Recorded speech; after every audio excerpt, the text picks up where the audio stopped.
Prime time এটিনৰ আৰম্ভণিতে সবাতোকৈ দুৰ্ভাগ্যজনক আৰু দুখজনক খবৰ বিগ ব্ৰেকিং নিউজ আমি জনাইছো ৰাজ্যৰ প্ৰাক্তন মুখ্যমন্ত্ৰী তৰুণ গগৈ আৰু নাই ৮৬ বছৰ বয়সত জিএমচিএইচত শেষ নিশ্বাস ত্যাগ কৰিছে তৰুণ গগৈয়ে ৫:৩৪ তৰুণ গগৈক মৃত ঘোষণা কৰে জিএমচিএইচ কৰ্তৃপক্ষই জিএমচিএইচত তৰুণ গগৈৰ গুণমুগ্ধৰ ভিৰ কৃত্ৰিমভাৱে উশাহ নিশাহ লৈ আছিল গগৈয়ে বিকল হৈ পৰিছিল গগৈৰ প্ৰায় সকলো অংগ কৰোনাত আক্ৰান্ত হোৱাৰ পিছৰে পৰা অধিক অৱনতি ঘটিছিল তৰুণ গগৈৰ স্বাস্থ্যৰ ৩০ অক্টোবৰত পুনৰ ভৰ্তি কৰোৱা হৈছিল জিএমচিএইচত আৰু অৱশেষত সকলোকে কন্দুৱাই ইহ সংসাৰ ত্যাগ কৰিছে ৰাজ্যৰ প্ৰাক্তন মুখ্যমন্ত্ৰী তৰুণ গগৈয়ে অসমৰ দীৰ্ঘকালৰ মুখ্যমন্ত্ৰী তৰুণ গগৈ একেৰাহে ১৫ বছৰ অসমৰ মুখ্যমন্ত্ৰী আছিল তৰুণ গগৈ অসমত ক্ৰমাগত ৩টা কাৰ্যকালৰ প্ৰথম মুখ্যমন্ত্ৰী তৰুণ গগৈ ১৮ মে ২০০১ চনৰ পৰা ২৪ মে ২০১৬ চনলৈ তেওঁ মুখ্যমন্ত্ৰী আছিল ইফালে তেওঁ পিভি নৰসিংহ ৰাও মন্ত্ৰীসভাৰ ১৯৯১ পৰা ১৯৯৬ চনলৈকে ৰাজ্যিক মন্ত্ৰীৰ স্বতন্ত্ৰ দায়িত্বটো আছিল খাদ্য আৰু খাদ্য সংসাধন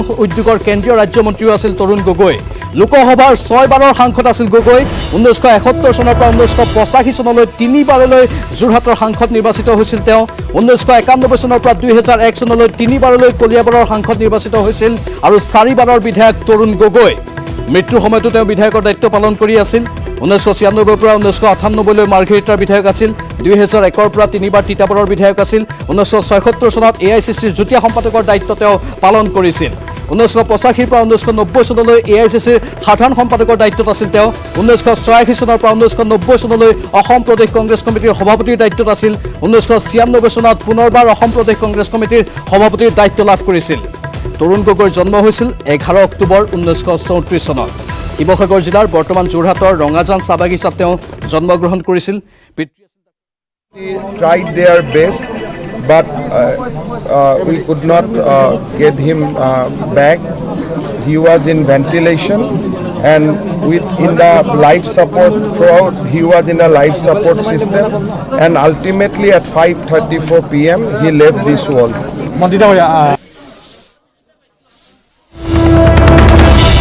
আৰু এই খবৰটো সমগ্ৰ অসম জুৰি বিয়পি পৰাৰ পাছত এক শোকাকুল অৱস্থাৰ সৃষ্টি হৈছে তেওঁৰ গুণমুগ্ধসকলৰ মাজত ইতিমধ্যে বহু গুণমুগ্ধই জিএমচিএইচত আহি উপস্থিত হৈছেহি আৰু তেওঁৰ এই সমগ্ৰ খবৰ লাভ কৰিবলৈ অহৰহ সকলো ধৰণৰ চেষ্টা চলাই আছিল তৰুণ গগৈৰ আশু আৰোগ্যৰ বাবেও প্ৰাৰ্থনা কৰা হৈছিল কিন্তু সকলোকে কন্দুৱাই অৱশেষত আমাৰ সকলোৰে মাজৰ পৰা আঁতৰি গ'ল ৰাজ্যৰ প্ৰাক্তন মুখ্যমন্ত্ৰী তৰুণ গগৈৰ দেহাৱসান ঘটিছে ৮৬ বছৰ বয়সত গুৱাহাটী চিকিৎসা মহাবিদ্যালয় হস্পিটেলত ৫:৩৪ তৰুণ গগৈক মৃত ঘোষণা কৰা হ'ল জিএমচিএইচত তৰুণ গগৈৰ গুণমুগ্ধৰ ভিৰ হৈছে যিটো মৃত্যুৰ পূৰ্বলৈকে তেওঁ কৃত্ৰিমভাৱে উশাহ নিশাহ লৈ আছিল আৰু বিকল হৈ পৰিছিল তেওঁৰ প্ৰায় সকলো অংগ কৰোনাত আক্ৰান্ত হোৱাৰ পিছৰে পৰা অধিক অৱনতি ঘটিছিল তৰুণ গগৈৰ স্বাস্থ্যৰ অৱস্থাৰ ৩০ অক্টোবৰত পুনৰ ভৰ্তি কৰোৱা হৈছিল গুৱাহাটী চিকিৎসা মহাবিদ্যালয় হস্পিটেলত এক দুখজনক খবৰ আমি জনাইছো অসমৰ দীৰ্ঘকালৰ মুখ্যমন্ত্ৰীগৰাকী আৰু নাই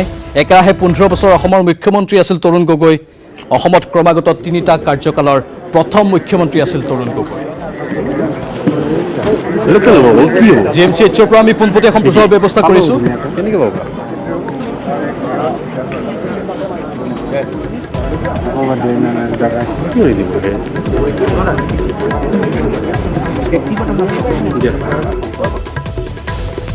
তেওঁ মোতকৈ যথেষ্ট বয়সত ডাঙৰ আছিল তথাপি তেওঁ এটা আপোন ভাৱ আমাৰ লগত ৰাখিছিল ৰাজনৈতিক ক্ষেত্ৰত বহুত ভিৰ হৈছে বহুত ভিৰ হয় আৰু বহু কথাত আমি তেখেতৰ লগত অসম বিধানসভা আপোনালোক সকলোৱে জানে আমি কেনে ভূমিকা লৈছিলোঁ এয়া হৈছে ৰাজনৈতিক ক্ষেত্ৰত জাতীয় জীৱনৰ বিভিন্ন দলে লোৱা দৃষ্টিভংগীৰ সংঘাত কিন্তু ব্যক্তিগত এটা জীৱন আছিল যিটো জীৱনৰ লগত তেওঁক আমি আপোন হিচাপে পাইছিলোঁ গতিকে ব্যক্তিগত জীৱনৰ যিটো তেখেতৰ ব্যৱহাৰ আচৰণ আৰু ৰাজনৈতিক ক্ষেত্ৰত তেখেতৰ নিজৰ দৃষ্টিভংগী আৰু যেতিয়া তেখেতৰ দৃষ্টিভংগীৰ লগত অমিল হয় আমাৰ যেতিয়া নিজৰ দৃষ্টি অমিল হয় তাত কিন্তু যুক্তিৰে তথ্যৰে আমি যেতিয়া প্ৰতিপন্ন কৰোঁ তেখেতেও সেই দিশেৰেই আগবাঢ়িছিল কিন্তু কেতিয়াও বিধানসভাৰ মজিয়াত ৰাজনৈতিক ক্ষেত্ৰত বিৰোধ হয় সেই বিৰোধ কিন্তু ব্যক্তিগত জীৱনৰ কোনোদিনা নহয় গতিকে তেখেতৰ সৰলতা তেখেতৰ ব্যক্তিত্বই সকলোকে আকৰ্ষণ কৰিছিল আমাকো কৰিছিল ধন্যবাদ জ্ঞাপন কৰিছোঁ আৰু এনেদৰে আমি কৈছোঁ যে অনাকাংক্ষিত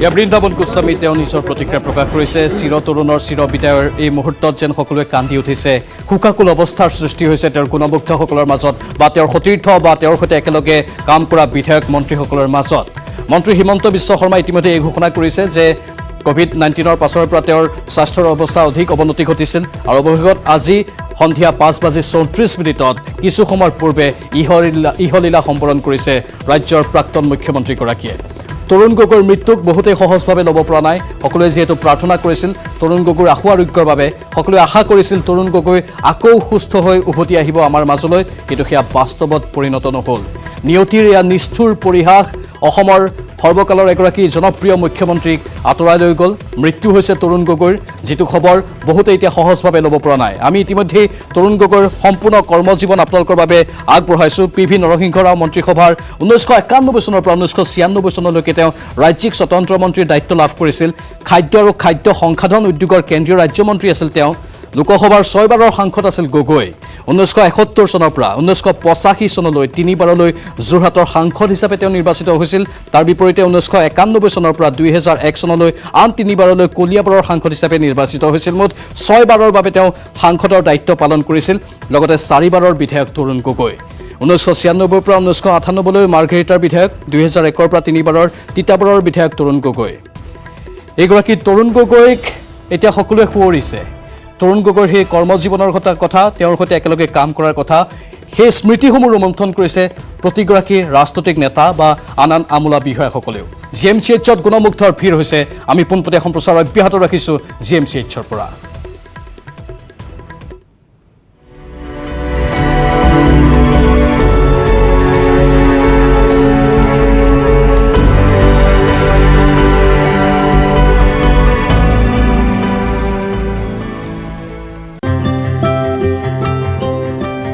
এটা সপ্ৰতিভ মিচিকীয়া হাঁহি এটা ৰঙিয়াল মন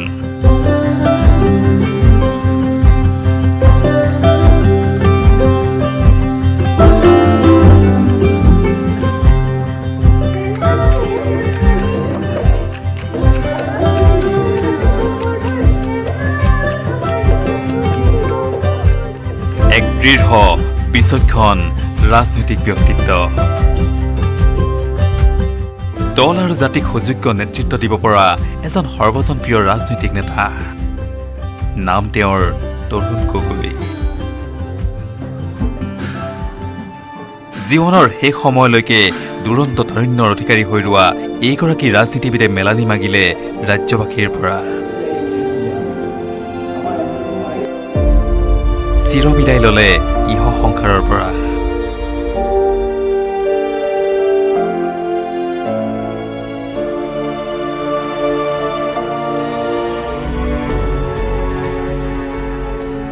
চিৰবিদায় তৰুণ গগৈ এক শোকাকুল অৱস্থা এতিয়া ৰাজ্যবাসীৰ মাজত একেৰাহে 15 বছৰ অসমৰ মুখ্যমন্ত্ৰী আছিল তৰুণ গগৈ অসমৰ দীৰ্ঘকালৰ মুখ্যমন্ত্ৰী তৰুণ গগৈ আজি আমাৰ মাজত নাই গুৱাহাটী চিকিৎসা মহাবিদ্যালয় হস্পিটেলত শেষ নিশ্বাস ত্যাগ কৰিছে তৰুণ গগৈ তৰুণ গগৈৰ জন্ম হৈছিল 11 অক্টোবৰ 1934 চনত তেতিয়াৰ শিৱসাগৰ জিলা আৰু বৰ্তমানৰ যোৰহাটৰ ৰঙাজান চাহ বাগিচাত We could not get him back. He was in ventilation and in the life support throughout he was in a life support system and ultimately at 5:34 p.m. he left this world.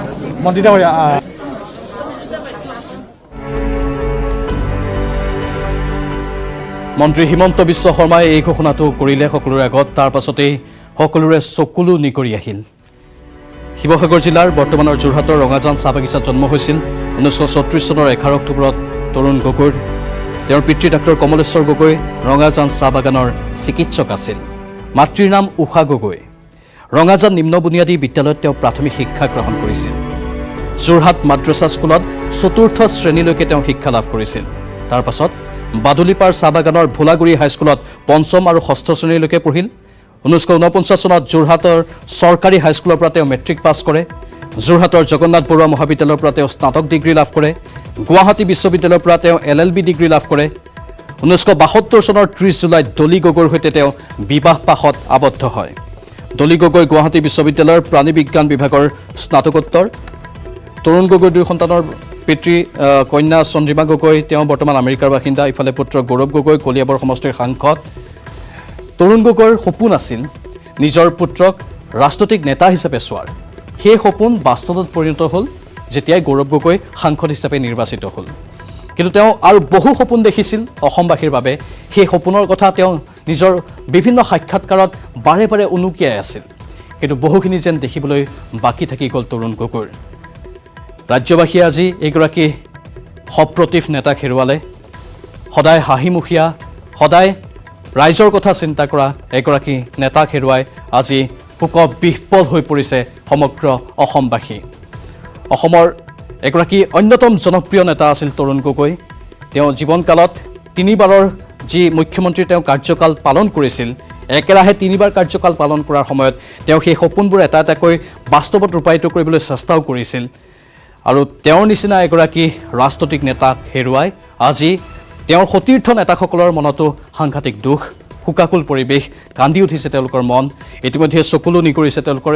আমি বিভিন্নজনৰ সাক্ষাৎকাৰো লৈছোঁ। তেওঁৰ বিপৰীত দিশত থকা বা তেওঁৰ বিৰোধী শিবিৰত থকা ৰাজনৈতিক নেতাসকলেও সেই একেখিনি কথাই দোহাৰিছে।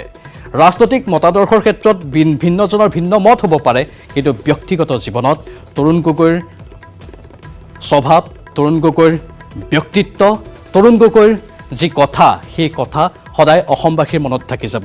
তেওঁৰ বিৰোধী শিবিৰত থকা লোকসকলেও এই একেখিনি কথাই দোহাৰিছে। 18 মে 2001 পৰা 24 মে 2016 চনলৈ তেওঁ অসমৰ মুখ্যমন্ত্ৰীৰ দায়িত্ব পালন কৰিলে। সুদীৰ্ঘ 15 বছৰ অসমৰ দীৰ্ঘকালৰ মুখ্যমন্ত্ৰী তৰুণ গগৈ। ক্ৰমাগত 3টা কাৰ্যকালৰ তেওঁই হৈছে প্ৰথম মুখ্যমন্ত্ৰী অসমৰ। আৰু সেইগৰাকী ৰাজনৈতিক নেতা, সেইগৰাকী প্ৰাক্তন মুখ্যমন্ত্ৰীক হেৰুৱাই আজি সমগ্ৰ ৰাজ্যত অত্যন্ত এক দুখজনক পৰিৱেশ। কাৰণ সকলোৱে প্ৰাৰ্থনা কৰিছিল, ভগৱানৰ ওচৰত শিৰনত কৰিছিল যাতে তৰুণ গগৈ পুনৰ সুস্থ হৈ উভতি আহক, কিন্তু সেয়া বাস্তৱত ৰূপায়ণ নহ'ল। আমি তেওঁৰ জীৱন বৃত্তান্ত আপোনালোকৰ বাবে আগবঢ়াইছোঁ। আকৌ এবাৰ জনাব বিচাৰিছোঁ তেওঁৰ সেই জীৱন বৃত্তান্তৰ কথা, তেওঁৰ স্মৃতিৰ কথা। অসমৰ দীৰ্ঘকালৰ মুখ্যমন্ত্ৰী তৰুণ গগৈ, একেৰাহে 15 বছৰ অসমৰ মুখ্যমন্ত্ৰী আছিল তৰুণ গগৈ। অসমত ক্ৰমাগত 3টা কাৰ্যকালৰ তেওঁই প্ৰথম মুখ্যমন্ত্ৰী। 18 মে 2001 চনৰ পৰা 24 মে 2016 চনলৈকে তেওঁ অসমত মুখ্যমন্ত্ৰীৰ দায়িত্ব পালন কৰিছিল। পি.ভি. নৰসিংহ ৰাও মন্ত্ৰীসভাৰ ৰাজ্যিক মন্ত্ৰীৰ দায়িত্ব তেওঁ পালন কৰিছিল এটা সময়ত। খাদ্য আৰু খাদ্য সংসাধন উদ্যোগৰ কেন্দ্ৰীয় ৰাজ্যমন্ত্ৰীৰ দায়িত্ব তেওঁ পালন কৰিছিল। আৰু হঠাৎ পদ পৰিৱৰ্তন হৈছিল 2001 চনত। 2001 চনৰ আগলৈকে তেওঁ কেন্দ্ৰীয় মন্ত্ৰীৰ দায়িত্ব পালন কৰি আছিল। তেওঁ ব্যস্ত আছিল কেন্দ্ৰীয় সকলো কাম কাজত। কিন্তু হঠাৎ তেওঁক 2001 চনত যেতিয়া পটভূমি সলনি হৈছিল, অগপৰ চৰকাৰৰ পতন ঘটিছিল আৰু কংগ্ৰেছৰ চৰকাৰ শাসনলৈ আহিছিল, তেতিয়া তেওঁক মুখ্যমন্ত্ৰীৰ দায়িত্ব দিয়া হৈছিল। সেই সময়ত হয়তো অসমৰ বহু লোকেই তৰুণ গগৈক তেনেধৰণে চিনিও পোৱা নাছিল। তাৰ পাছত তৰুণ গগৈক ভালদৰে জানিব ল'লে সকলোৱে আৰু জনপ্ৰিয় হৈ পৰিল এইগৰাকী চিৰতৰুণ তৰুণ গগৈ। পুনৰ স্বাগতম। আপুনি চাই আছে প্ৰাইম টাইম 18। আমি জনাই আছোঁ আপোনালোকক দুখজনক খবৰটো যে অসমৰ প্ৰাক্তন মুখ্যমন্ত্ৰী তৰুণ গগৈ আৰু নাই। 86 বছৰ বয়সত আজি সন্ধিয়া 5:34 গুৱাহাটী চিকিৎসা মহাবিদ্যালয় হস্পিটেলত শেষ নিশ্বাস ত্যাগ কৰিছে তৰুণ গগৈ।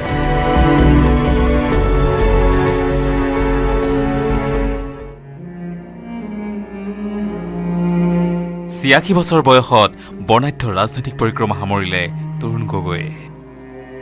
তেওঁ আছিল অসমৰ দীৰ্ঘকালৰ মুখ্যমন্ত্ৰী। 2001 চনৰ 18 মেৰ পৰা 2016 চনৰ 24 মেলৈকে একেৰাহে 15 বছৰ ধৰি প্ৰথমবাৰৰ বাবে ক্ৰমাগত 3টা কাৰ্যকালৰ মুখ্যমন্ত্ৰী আছিল তেওঁ। ইয়াৰ উপৰিও 1991 চনৰ পৰা 1996 চনৰ সময়ছোৱাত পি.ভি. নৰসিংহ ৰাও মন্ত্ৰীসভাত খাদ্য আৰু খাদ্য সংসাধন উদ্যোগ দপ্তৰত স্বতন্ত্ৰ কেন্দ্ৰীয় ৰাজ্যমন্ত্ৰীৰ দায়িত্বটো নিযুক্ত হৈছিল তৰুণ গগৈ। 2001 চনত অসমৰ মুখ্যমন্ত্ৰী হোৱাৰ পূৰ্বে লোকসভাৰ 6 বাৰৰ সাংসদ আছিল তৰুণ গগৈ।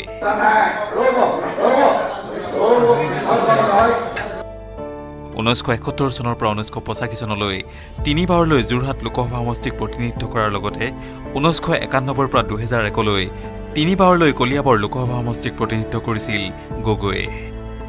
আনহাতে 1996 চনত মাৰ্ঘেৰিটা বিধানসভা সমষ্টিক প্ৰতিনিধিত্ব কৰি বিধায়ক হোৱাৰ পিছত 2001 চনৰ পৰা ক্ৰমাগতভাৱে 3বাৰৰ বাবে তিতাবৰ সমষ্টিক প্ৰতিনিধিত্ব কৰিছিল গগৈয়ে। এইগৰাকী জননেতাই 1976 চনত প্ৰদেশ কংগ্ৰেছ কমিটিৰ যুটীয়া সম্পাদক হিচাপে দায়িত্ব নিৰ্বাহ কৰাৰ উপৰিও 1985 চনৰ পৰা 1990 চনলৈ প্ৰদেশ কংগ্ৰেছৰ সাধাৰণ সম্পাদকৰ দায়িত্বত নিযুক্ত হৈছিল। ইয়াৰ পিছত 1996 চনলৈকে অসম প্ৰদেশ কংগ্ৰেছ কমিটিৰ সভাপতি হিচাপে দায়িত্ব নিৰ্বাহ কৰিছিল।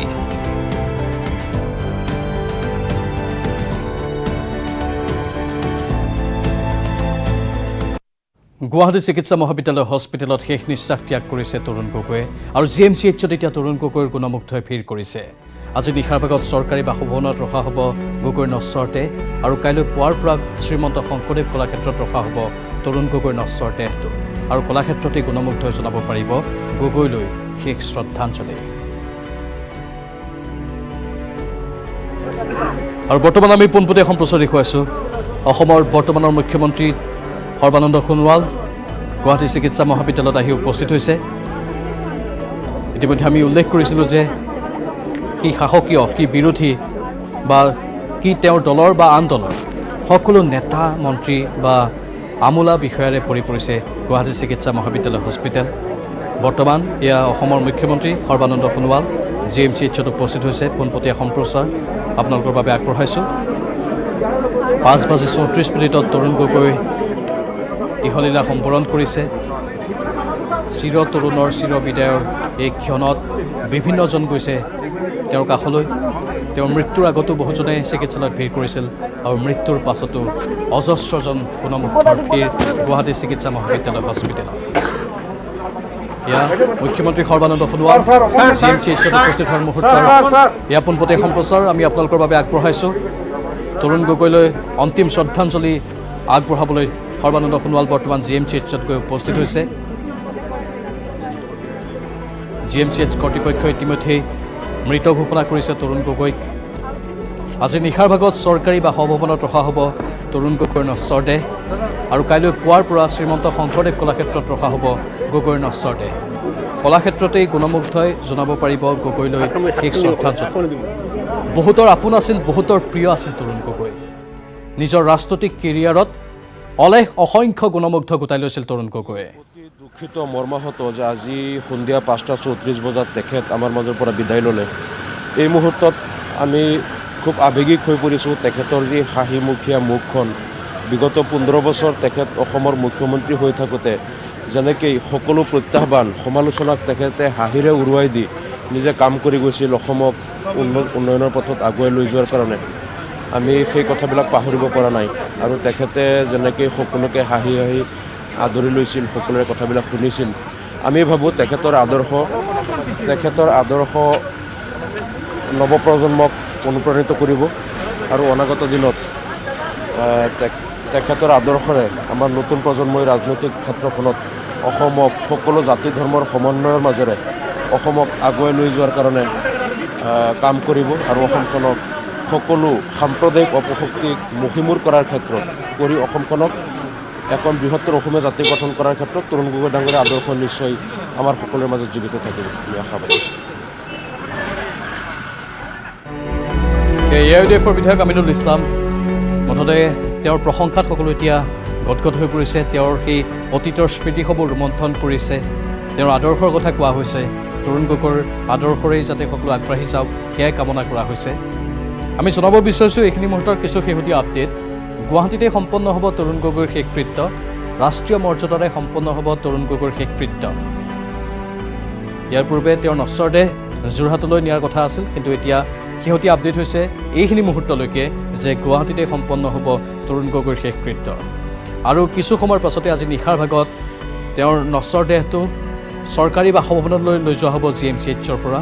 তাতে আজি নিশাটো ৰখা হ'ব আৰু কাইলৈ পুৱাৰ পৰা শ্ৰীমন্ত শংকৰদেৱ কলাক্ষেত্ৰত তেওঁৰ নশ্বৰ দেহ ৰখা হ'ব, যাতে গুণমুগ্ধসকলে তৰুণ গগৈলৈ অন্তিম শ্ৰদ্ধাঞ্জলি জ্ঞাপন কৰিব পাৰে। কেইবাটাও প্ৰান্তৰ পৰা আমি পোনপটীয়া সম্প্ৰচাৰ আপোনালোকৰ বাবে আগবঢ়াম। ৰাজ্যৰ বিভিন্ন প্ৰান্তৰ পৰা শোক বাৰ্তাসমূহ আহি আছে। তেওঁৰ অসংখ্য গুণমুগ্ধ আছে, আমি ইতিমধ্যে কৈছোঁ। লাখ লাখ অনুৰাগী আছে তেওঁৰ। সকলোৰে চকুলো বৈ আহিছে এই দুখজনক খবৰটো পোৱাৰ পাছত।